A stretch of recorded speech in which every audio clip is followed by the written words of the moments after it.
విశ్వం TV. మనమైతే ఇప్పుడు 200 ఏళ్ల నాటి చరిత్ర కలిగిన వినాయకుడి గుడి ముందైతున్నాము. మరి ఈ వినాయకుడి గుడి ఎక్కడ ఉంది అంటే మన సికింద్రాబాద్ లో ఉన్నటువంటి రైల్వే స్టేషన్ మరి బస్ స్టాప్ దగ్గరలో అవుతుంది. మరి గుడి లోపలికి వెళ్ళి మరి ఆలయం యొక్క ప్రత్యేకత ఏంటి, మరి ఇక్కడ ఉన్నటువంటి వినాయకుడితో పాటు ఇంకేమేం దేవతలు దేవుళ్ళు కొలువు తీరారో లోపలికి వెళ్ళి చూపించే ప్రయత్నం చేస్తుంది మన విశ్వం టీవీ.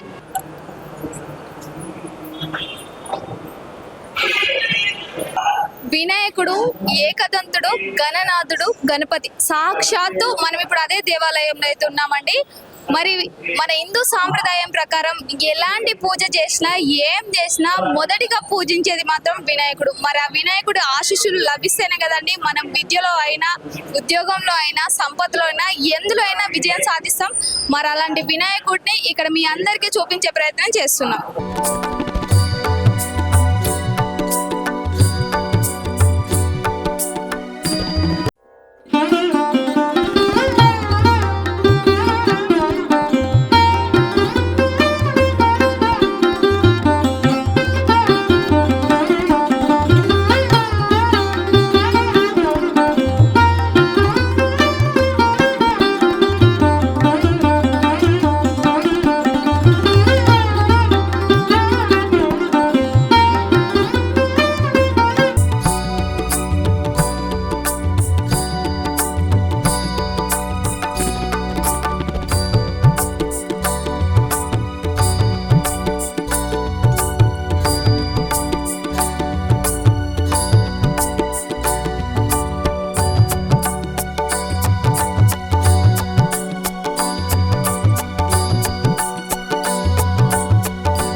పూజారి గారు అయినటువంటి శశిధర్ శర్మ గారు అయితే మనతో పాటు ఉన్నారు. మరి పూజారి గారిని అడిగి ఈ ఆలయం యొక్క విశిష్టత, మరి ఇక్కడ ఎలాంటి కల్చర్ ఉంది ఏంటి అనేది స్వయంగా పూజారి గారి మాటల్లోనే తెలుసుకుందాం.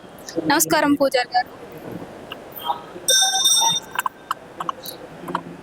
అగజానన పద్మార్కం గజానన మహర్నిశం అనేకదం తం భక్తానాం ఏకదంతం ఉపాస్మహే. సోమాదిత్య విభూషితో డమరుణ పాశాంకుశోద్యత్కరం బీజాపూర ఫలప్రియం మణిమయగ్రీవం సదాభీష్టితం జాన్వాలంబిత హస్తమాఖు గమనం వామం పదం కుంచితం ధ్యాయేత్ భాగ్యపురి మహాగణపతిం విఘ్నోగ విధ్వంసనం. ఇక్కడ సికింద్రాబాద్ గణపతి దేవాలయంలో ఇక్కడ ఉన్నటువంటి ఆ వినాయక స్వామివారి మూర్తి ఏదైతే ఉంటుందో ఆ మూర్తి భారతదేశంలో ఉన్నటువంటి అన్ని వినాయక మూర్తులలోకెల్లా విభిన్నమైనటువంటి మూర్తి. చతుర్భుజుడై ఆ స్వామివారు విరాజమానమై ఉన్నారు. ఒక చేతిలో శంఖము, పాశాంకుశములు ఒక చేతిలో, ఢమరకము రత్నమాల ఇంకొక చేతిలో, కుడి చేతిని మోకాల పైన పెట్టుకొని ఎడమ చేతితో తుండాన్ని పట్టుకొని బీజాపూర ఫలాన్ని కూడా ధరించినటువంటి వారై భక్తులందరినీ కూడా అనుగ్రహిస్తూ ఉన్నారు. ఈ యొక్క దేవాలయము సుమారుగా 1824వ సంవత్సరం నుంచి ఉన్నట్టుగా అనేక ఆనవాళ్లు కనిపిస్తూ ఉన్నవి. అయితే ఈ యొక్క కంటోన్మెంట్ సికింద్రాబాద్ రెజిమెంట్స్ ఏవైతే ఉంటాయో అవన్నీ కూడా పూర్వము ఇక్కడ ఈ ప్రాంతంలో అంటే దేవాలయం ఉన్న ప్రాంతంలో ఉండేటువంటివి. ఇదే ప్రాంతంలో ఒక దిగుడు బావి కూడా ఉండేది. అక్కడ ఉన్నటువంటి సైనికులు వారు మంచినీళ్ళు తాగడం కోసం అని చెప్పేసి ఆ దిగుడు బావిలో దిగినప్పుడు ఆ స్వామివారి యొక్క మూర్తి లభించడం జరిగింది. ఆ సైనికుడు ఆ మూర్తిని బయటికి తీసి ఇక్కడ ఒక రాగి చెట్టు ఉంటుంది, ఆ రాగి చెట్టు కింద ఆ మూర్తిని పెట్టి వాళ్ళకి తోచిన విధంగా పూజ చేసుకునేవారు. అదే సమయంలో వారు వెళ్ళిపోయిన తర్వాత సికింద్రాబాద్ రైల్వే స్టేషన్ నిర్మాణం జరుగుతున్న సమయంలో కర్ణాటక నుంచి ఒక అర్చక స్వామి వారు ఇక్కడ జీవనోపాధి కోసం వచ్చినటువంటి వాడై అక్కడ అర్చనాది కార్యక్రమాలు చేసి అటుకులు నివేదన చేసి భక్తులందరూ కూడా ప్రసాదంగా ఇచ్చినటువంటి వారు. అలనాటి కాలంలో ఇన్స్పెక్షన్కి వచ్చినటువంటి రైల్వే జీఎం ఎవరైతే ఉన్నారో వారు ఇక్కడ స్వామివారిని ప్రార్థన చేసినారు. వారికి పుత్ర సంతానం అయితే కనుక స్వామివారికి సేవ చేసుకుంటామని చెప్పేసి ప్రార్థన చేయగా ఆ గణపతి స్వామి అనుగ్రహం వల్ల వారికి పుత్ర సంతానం కలిగింది. వారి వలననే ఈ యొక్క దేవాలయం నిర్మాణం చేయడం జరిగింది. అలనాటిని నేటి వరకు కూడా ఈ యొక్క దేవాలయంలో వచ్చేటువంటి భక్తులందరి యొక్క మనోకామ్యములు నెరవేరుస్తూ అందరిని కూడా అనుగ్రహిస్తూ ఆ స్వామివారు విరాజమానమై ఉన్నారు. కాబట్టి భక్తులందరూ కూడా ఆ స్వామివారిని దర్శించి తరించగలరని చెప్పేసి తెలియజేస్తున్నారు. పూజారి గారు, అయితే ఇక్కడ వినాయకుడితో పాటు ఇంకేమేం దేవతలు కొలువు తీరున్నారు? ఇక్కడ గణపతి పంచాయతన విధానముగా సుబ్రహ్మణ్య స్వామి, శివుడు, అమ్మవారు, సూర్యుడు అంటే మన నవగ్రహాల్లో సూర్యుడు, వెంకటేశ్వర స్వామి కూడా, తర్వాత ఆంజనేయ స్వామి క్షేత్రపాలకుడుగా ఈ యొక్క దేవాలయంలో విరాజమానమై ఉన్నారు. అంతేకాకుండా ప్రతి నిత్యం కూడా ఇక్కడ గణపతి హోమము, ప్రతి అష్టమికి శుద్ధాష్టమి, బహుళాష్టమి చండీ హోమం, ప్రతి సోమవారం కూడా రుద్ర హోమం, ఈ విధంగా అన్ని రకాల హోమాలు కూడా ప్రతినిత్యం జరుగుతూ ఉంటాయి. పర్వ నెలల్లో తత్సంబంధమైన హోమము, ప్రతినిత్యం కూడా గణపతి హోమం జరుగుతూ ఉంటుంది. అంతేకాకుండా ఇక్కడ చతుర్వేద పారాయణములు, వేద పండితులు కూడా ఉన్నారు కాబట్టి చతుర్వేద పారాయణములు, లక్ష్మీ గణపతి మూలమంత్ర అనుష్ఠానము ప్రతినిత్యం కూడా జరుగుతూ ఉంటుంది. అంతేకాకుండా చండీ సప్తశతి పారాయణం కూడా జరుగుతూ ఉంటుంది. ఈ దేవాలయంలో ప్రత్యేకంగా కాల సర్ప దోష నివారణ పూజ అనేటువంటిది విశేషంగా చేస్తారు. ప్రతి మంగళవారం, ప్రతి శనివారం కూడా ఉదయం 11 గంటలకు చేయడం జరుగుతుంది. కాబట్టి ఎవరైనా భక్తులు అటువంటి సదవకాశాన్ని వినియోగం చేసుకోవాల్సిందిగా తెలియజేస్తున్నాం. ఇప్పుడు సమీప కాలంలో వినాయక చతుర్థి ఉత్సవాలు కూడా అత్యంత వైభవవేతంగా దేవాలయంలో జరిపించడం జరుగుతుంది. దానికి సంబంధించిన విధంగా అధికారులు, తర్వాత సిబ్బంది అందరూ కూడా తగినటువంటి ఏర్పాట్లలో నిమగ్నమై ఉన్నారు. ఇప్పటి నుంచే పనులు కూడా ఆరంభమవుతున్నాయి. శ్రావణ మాసంలో ప్రతి నిత్యం కూడా సత్యనారాయణ స్వామి వ్రతాలు ఇత్యాదులన్నీ కూడా జరుగుతూ ఉంటాయి. కాబట్టి భక్తులందరూ కూడా ఇక్కడ జరిగే కార్యక్రమాల్లో పాల్గొని తరించవలసిందిగా తెలియజేస్తుంది. శశిధర్ శర్మ ఇక్కడ ముఖ్య అర్చకుడిగా పనిచేస్తారు.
ఈ ఆలయానికి సంబంధించిన సూపరింటెండెంట్ మోహన్ గారు అయితే మనతో పాటు ఉన్నారు. మరి సార్తో మాట్లాడి మరి ఆలయం యొక్క విశిష్టత, ఇక్కడ ప్రత్యేకంగా చూసినట్లయితే ముడుపులు అనేది ఆకర్షణగా కనిపిస్తుంది.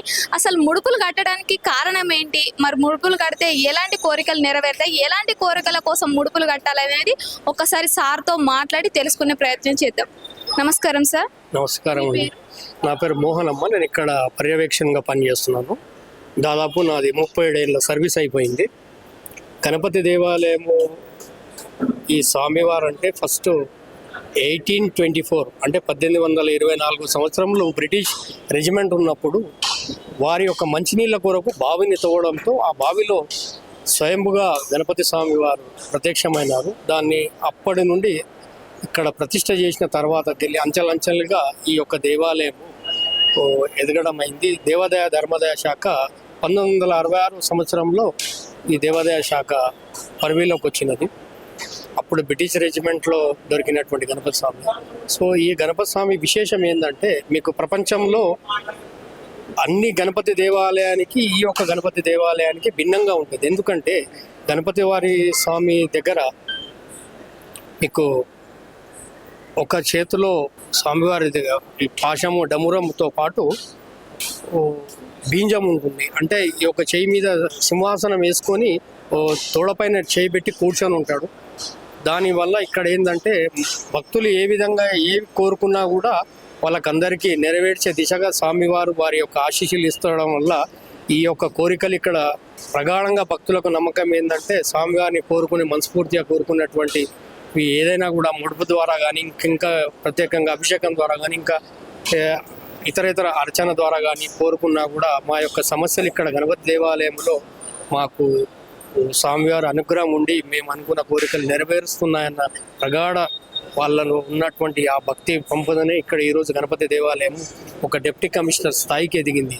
మీరు ప్రత్యేకంగా ఇక్కడ ముడుపులు చూస్తే సంతానం కొరకు, ఉద్యోగాల కొరకు, మళ్ళా ఇంట్లో ఏదన్నా వారికి కుటుంబ కలహాలు అటువంటివి ఏవైనా ఉన్నా కూడా ఇక్కడ స్వామివారికి మొక్కుని ఆ ముడుపు కడితే ఆ ముడుపు వల్ల వారి యొక్క సమస్యలు నెరవేరుస్తాయని భక్తుల ప్రగాఢ నమ్మకం. మరి అదేవిధంగా మనకు వినాయక చవితి ఇవన్నిటికీ కూడా చాలా ప్రాముఖ్యత ఉంటుంది. అయితే ఇంకోటి గణపతి గారి విశేషం ఏంటంటే స్వామివారికి సూర్యుడు చంద్రుడు క్వైట్ ఆపోజిట్ ఉంటారు. సూర్యుడు ఇక్కడ ఉంటే గణపతి దగ్గర మీకు చూస్తే వారి ముఖం పక్కన లెఫ్ట్ సైడ్లో ఉంటుంది, రైట్ సైడ్లో చంద్రుడు ఇట్లా క్వైట్ ఆపోజిట్ ఉంటుంది. సో ప్రపంచంలో ఎక్కడ లేని విధంగా మన గణపతి స్వామి వారి ప్రతిమ ఈ విధంగా ఉంటుంది. సో చాలా అంటే చాలా పవర్ఫుల్ గణపతి స్వామి వారు. మొత్తం యావత్ ప్రపంచంలో నాకు తెలిసినటువంటిది నేను ఇక్కడ ఉద్యోగంతో కాకుండా పర్సనల్గా కూడా వారితో ఉన్నటువంటి స్వామివారి అనుబంధం కూడా చాలా ఉంది. ఒకప్పుడు అంటే దాదాపు నాకు ఒక 15 సంవత్సరాల క్రితం మా నాన్నగారు కూడా అంటే ఆయన ఏజ్ అప్పట్లో 85 ఇయర్స్ ఉండే ఇంట్లో నుండి పెన్షన్ కొరకు అని చెప్పి వెళ్ళిపోయారు. మేము ఎవరం లేము ఇంట్లో. వెళ్ళిపోయిన తర్వాత ఇంట్లో వాళ్ళ అరే పెన్షన్కి పోయిండు కదా అని చెప్పి చూశారు. సరే బ్యాంకుకు వాకప్ చేస్తే బ్యాంక్లో వచ్చారండి, పెన్షన్ తీసుకొని వెళ్ళారన్నారు. కానీ ఎక్కడ పోయిండు అనేది ఎక్కడ వెతికినా దొరకలేదు. సాయంత్రం 7 తర్వాత ఇక లాస్ట్ ఒక గణపతి గారు స్వామి నీ దగ్గర నేను సేవ చేసుకున్నా, మరి మా నాన్నగారు ఈ విధంగా తప్పిపోయారు కాబట్టి మీరు మా నాన్నగారిని నాకు వెతికించి పెట్టాలని మనస్ఫూర్తిగా వారిని కళ్ళు మూసుకొని ఒక్కసారి వారిని ఒక గణపతి స్వామి వారి ప్రతిమను కళ్ళు నేను ఆధారించిన తర్వాత క్షణంలోనే నా ఎదురుగా ఆటోలో నాన్నగారు ప్రత్యక్షమై కనిపించారు. అప్పుడే ఇంబడి ఆపితే సార్ మధ్యాహ్నం నుండి దింపుతున్నారు సార్, ఇల్లు దొరకడం లేదు వారికి. మరి ఆ ఓపిక కూడా అతన్ని కూడా చాలా మెచ్చుకోవాలి ఆటో గారి. ఎందుకంటే ఒక మధ్యాహ్నం నుండి సాయంత్రం 7 గంటల దాకా అక్కడే దింపుతున్నారు. అంటే వారి ఇండ్ల నుండి బయటికి వెళ్ళడము దాదాపు ఆయన ఒక 10 సంవత్సరాలు 15 సంవత్సరాలు అయిపోయింది. ఆ టైంలో డెవలప్మెంట్ అయిపోయిన తర్వాత పోవడం కరెక్టే పోయింది, కానీ రావడంలో ఇబ్బంది. సో ఎప్పుడైతే గణపతి స్వామి వారిని తలుచుకున్నా వారి యొక్క మహిమ ఇక్కడ చేసిన నాకు ఉద్యోగానికి నిజంగా కూడా చాలా మహిమ గల గణపతి స్వామి. మీరు చూడండి, మీరు కోరుకున్న కోరిక కనుక ఖచ్చితంగా నిర్వహించకుంటే నన్ను అడగండి. నా యొక్క ఈ సర్వీస్ అనుభవంతో చెప్తున్నా, చాలా అంటే చాలా పవర్ఫుల్ గణపతి స్వామి. కానీ భక్తులు కూడా చాలామంది ఇక్కడికి చాలా మీకు ఎన్ని దేవాలయాలు ఇక్కడ చాలా పీస్ఫుల్ ఉంటుంది ఈ దేవాలయం. ఇక్కడ ప్రసాదాలు కానివ్వండి ప్రతిదీ కూడా అన్ని నాణ్యతనే ఉంటుంది, ఎక్కడ కూడా దేనికి కాంప్రమైజ్ కాము. చూసారు కదండి, సార్ తన రియల్ లైఫ్లో ఫేస్ చేసిన ఒక ఇన్సిడెంట్ని అయితే మనతో పాటు షేర్ చేసుకున్నారు. మనం అక్కడ అర్థం చేసుకోవచ్చు ఇక్కడ ఉన్నటువంటి గణపతి దేవుడికి ఎంత మహిమలు ఉన్నాయో. ఇంకా గణపతి దేవుడితో పాటు ఇక్కడ ఉమామహేశ్వర స్వామి, సుబ్రహ్మణ్య స్వామి, క్షేత్రపాలకుడైనటువంటి హనుమంతుడు, ఇంకా చాలా దేవాలయాలు అయితే ఉన్నాయి. వాటిని ఒకసారి అన్నింటినీ మీకు చూపించే ప్రయత్నం చేస్తాం.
గణపతి ఆలయం యొక్క చరిత్ర తెలుసుకోవాలంటే చాలా ఉందండి. ఆ చరిత్ర చూసినట్లయితే మనం ప్రపంచంలో చాలా అరుదుగా చూడొచ్చు. ఇక్కడ ఉన్నటువంటి ఈ వినాయకుడు కూర్చుండే భంగిమ కావచ్చు, ఆ స్వామివారి చేతిలో ఉన్నటువంటి అంకుశం కానీ డమరుకం కానీ, ముఖ్యంగా చెప్పాలంటే ఏంటంటే స్వామివారు కుడి తొడపైన తన చేతి ఇట్లా పెట్టుకొని ఉంటారు. అంటే భక్తులు వచ్చినప్పుడు వారి కోరికలను స్వయంగా తానే విని వారి యొక్క సమస్యలను కానీ కోరికలను కానీ నెరవేర్చే విధంగా అయితే ఉన్నారని భక్తుల నమ్మకం. ఇంకా స్వామి వారితో పాటు చూసినట్లయితే ఇక్కడ ఉపాలయాలు కూడా ఉన్నాయి. ఉమామహేశ్వర స్వామి టెంపుల్ కానీ, లేకపోతే ఉమామహేశ్వరి దేవి కానీ, సుబ్రహ్మణ్య స్వామి కానీ, క్షేత్ర పాలకుడైనటువంటి హనుమంతుడు, అట్లనే వెంకటేశ్వర స్వామి, నాగదేవత, ఇలా చూసుకుంటూ పోతే చెప్పుకుంటూ పోతే చాలా టెంపుల్స్ ఉపాలయాలు అయితే ఉన్నాయి. ఇంకా ముఖ్యంగా చూసినట్లయితే 1824 సంవత్సరంలో ఇక్కడ ఉన్నటువంటి బ్రిటిష్ పాలనా సమయంలోనే ఒక బావి తవ్వుతూ ఉంటే, ఇక్కడ జరుగుతున్న పనుల సమయంలో తాగునీరు కోసం బావి తవ్వుతూ ఉంటే అందులో వినాయకుడి విగ్రహం అనేది బయటపడిందంట. మరి ఆ వినాయకుడి విగ్రహాన్ని కాస్త ఒక పురాతనమైన ఒక ఐడియాలజీ తోటైతే ఈ టెంపుల్ నిర్మాణం కూడా జరగడం జరిగింది. అంటే టెంపుల్ నిర్మించడం కూడా జరిగింది. మనం చూడొచ్చు టెంపుల్ యొక్క నిర్మాణం కూడా చాలా అందంగా శిల్పాలు చెక్కిన విధంగా, అంటే ఇప్పుడు ఆర్కిటెక్చర్ యూజ్ చేసినప్పటికీ కూడా పురాతనమైన దేవాలయం. ఇక్కడ ఎప్పుడు నిత్యం భక్తులు వస్తూనే ఉంటారు. ఇక్కడ చూసినట్లయితే నిత్యం అభిషేకం జరుగుతుంది. అభిషేకం కానీ సంకష్టహర చతుర్థి రోజు పూజలు జరుగుతాయి. ఇంకా ముఖ్యంగా చూసినట్లయితే ఈ కాలసర్ప దోషాలు కానీ, వివాహ సమస్యలు కానీ, లేకపోతే సంతాన సమస్యలు కానీ అట్లాంటివి ఏమైనా ఉంటే ఇక్కడ ప్రత్యేకంగా ఇక్కడ సుబ్రహ్మణ్య స్వామి ఆధ్వర్యంలో, స్వామివారి ఆధ్వర్యంలో పూజలు కూడా నిర్వహించడం అనేది జరుగుతుంది. మరొకసారి అవన్నీ చూసే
ఇక్కడ వినాయకుడి ఆలయంలో అయితే ఉన్నాం కదండి మనం. మరి వినాయకుడి ఆలయంలో ప్రత్యేకత ఏంటంటే రాహుకేతుల పూజ అయితే జరుగుతుందంట అనునిత్యం. అంటే మరి ఆ రాహుకేతుల పూజ అసలు ఎందుకు చేస్తారు, ఎలాంటి సమస్యల కోసం చేస్తారు, ఎలాంటి సమస్యలు తీరాలని చేస్తారు అనేది ఒకసారి ఇక్కడ ఉన్నటువంటి పూజారి గారితో మాట్లాడి వాటి గురించి తెలుసుకునే ప్రయత్నం చేద్దాం. నమస్కారం స్వామి, మీ పేరు? చక్రధారి శర్మ. సరే, అయితే ఇక్కడ రాహుకేతుల పూజ అయితే ఎప్పుడు జరుగుతుందండి? అవును. రాహుకేతువులు అంటే జాతకంలో 12 గళ్ళు ఉంటాయి. 12 గళ్ళలో ఒకే పక్కన రాహువు కేతువు అవి ఎప్పుడైనా యాంగిల్లో ఉంటాయి. కాబట్టి ఒకే పక్కన ఉన్నట్లయితే దాన్ని కాలసర్పదోషము అని, తర్వాత జాతకరీత్యా పుట్టినటువంటి లగ్నాన్ని బట్టి 5వ ఇల్లు కానీ 8వ ఇల్లు కానీ 12వ ఇల్లు కానీ అక్కడ రాహు కానీ కేతు కానీ ఉన్నట్టయితే రాహుకేతు దోషము అని చెప్పని అంటారు. దాన్ని కలిపితేనే కాలసర్పదోషము అని చెప్పని కూడా అంటారు. ఈ దేవాలయంలో ఒక 20 సంవత్సరాల క్రితం 2007, 2008 ప్రాంతంలో సర్పబంధ సహిత కాలసర్ప విగ్రహాన్ని ప్రతిష్ఠించడం జరిగింది.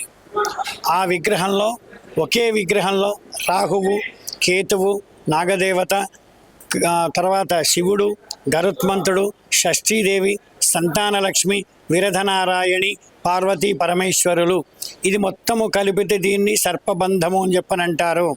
ఈ విగ్రహాన్ని ప్రతిష్ఠ చేయడం అనేది జరిగింది.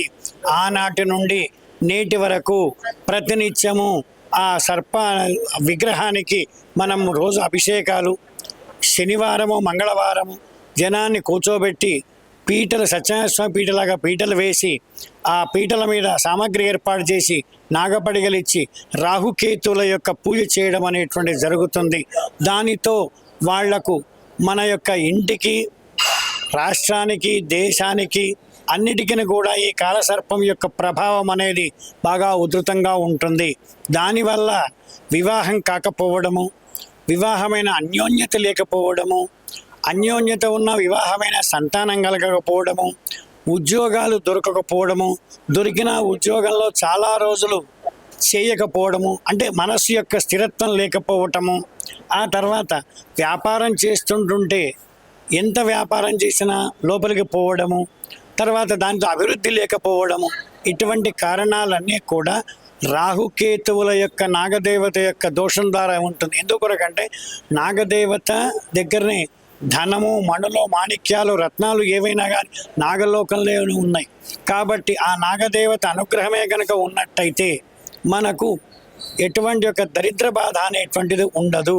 కాబట్టి దాని విశిష్టతను దృష్టిలో పెట్టుకొని ఇది ఎక్కడ మన తెలంగాణ ప్రాంతంలో ఎక్కడా లేనటువంటి యొక్క రూపాన్ని ఈ గణపతి దేవాలయంలో ప్రతిష్ఠించి చేయడం 2007లో జరిగింది. ఆనాటి నుండి ఇక్కడికి ఆ నాగదేవత రాహుకేతులు కొంగు బంగారమై వివాహం కాని వారికి, సంతానం లేని వారికి, గ్రహచార రీత్యా ఇబ్బంది పడుతున్న వాళ్లకు ఎంతోమందికి ఆయన ఆ పూజ చేసుకుంటే ఆయన అనుగ్రహంతో వాళ్ళు క్షేమంగా ఈనాటికి గత 19-20 సంవత్సరాల నుంచి కూడా కంటిన్యూగా చేసుకుంటూ వస్తున్నాం. దేశాల నుంచి, ఇంకా మన ఇక హైదరాబాద్ వాళ్ళే కాదు, ఇంకెక్కడెక్కడి నుంచో కూడా దూర దేశాల నుంచి కూడా వచ్చి ఇక్కడ పూజ చేసుకొని వాళ్ళు క్షేమాన్ని పొందుతూ ఉన్నారు. ఇది రాహుకేతుల యొక్క విశిష్టత, ప్రత్యేకత. చూసారు కదండి, ఇప్పటి వరకు మనం ఇక్కడ ఉన్నటువంటి పూజారులతో కూడా స్వయంగా మాట్లాడి టెంపుల్ యొక్క ప్రత్యేకత ఏంటి అనేది తెలుసుకోవడం జరిగింది. అలాగే మీ అందరికి చూపించడం కూడా జరిగింది. మరి ఎల్లవేళలా ఈ వినాయకుడితో పాటు ఇక్కడ ఉన్న కొలువు తీరినటువంటి ప్రతి ఒక్క దేవుడి ఆశీస్సులు మరి మనందరికీ ఉండాలని మనస్ఫూర్తిగా కోరుకుంటుంది మన విశ్వం టీవీ.